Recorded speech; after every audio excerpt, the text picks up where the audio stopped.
Salut tout le monde, marhaba bikoum fi Essentiel Academy. Nous allons la préparation de la partie optique pour les étudiants PC2, MP2 et Techno avec la question 12.3 et 12.4 du concours Technologie et Physique 2022. Il nous demande de déterminer le contraste de la physique d'interférence et de tracer le graphe I de X, d'écrire le phénomène observé. D'accord, comme les vidéos s'expriment que l'intensité I en un point X de l'écran s'écrit 4I0 facteur de 1 plus V de X cosinus 4pi alpha dx sur lambda MD plus L. Lambda M est la valeur moyenne. Alpha, c'est l'angle que font les deux miroirs. Et V de X, nous avons dit que c'est le facteur de visibilité. Il est au cosinus pi delta lambda sur lambda M au carré.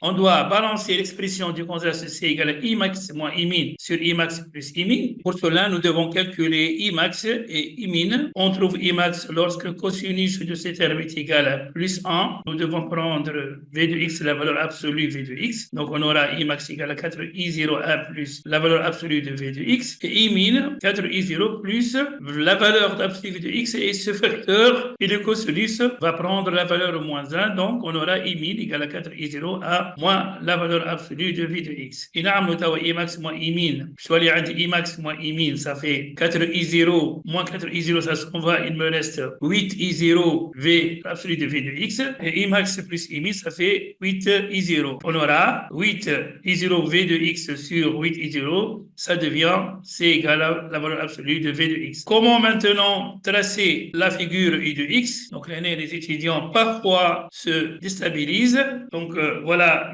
la stratégie du tracé de cette courbe. J'ai un 8 ou un 0. On jette le 8 ou 0. Ce qui est que V de X est égal à 1, la valeur absolue maximale cosinus 1. Ça fait donc 1 fois 1 plus 1, 2 fois 4 I0, ça fait 8. Puisque nous traçons I de X en fonction de I0, donc ça sera 8. Et pour V égale à moins 1, où V est égal à plus 1, pour y a 1 moins 1, ça fait 0, donc on aura 0. Donc la courbe sera bien 0 ou 8. La moyenne, les oscillations vont se faire aux alentours de quelle valeur? Donc vous voyez que la moyenne, c'est 4I0. Alors, si je développe, je vais trouver 4I0 fois 1 plus 4I0 V de X cosinus. Donc la valeur constante est 4I0. Donc les oscillations vont se faire aux alentours de 4I0. On dit le produit de deux fonctions. Et là, si on a f fois g, on trace f ou g ou l'axe.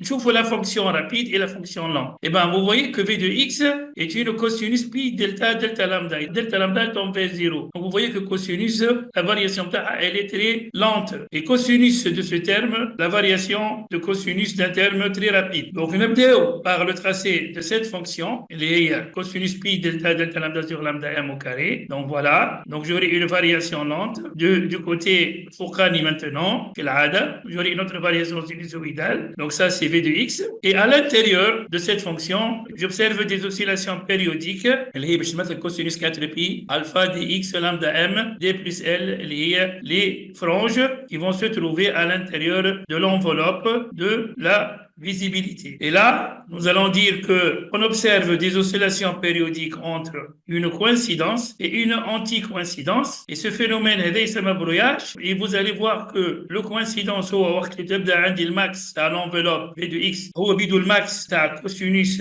c'est terme rapide. Et l'anti-coïncidence, le min avec le max. Le min, c'est le facteur visibilité avec une frange d'interférence maximale. Donc, ce phénomène, c'est un phénomène de battement. Et on observe un brouillage périodique, c'est-à-dire lorsque la visibilité est égale à 0. Comme ça s'achève la correction de ces questions. À la prochaine vidéo, Inch'Allah.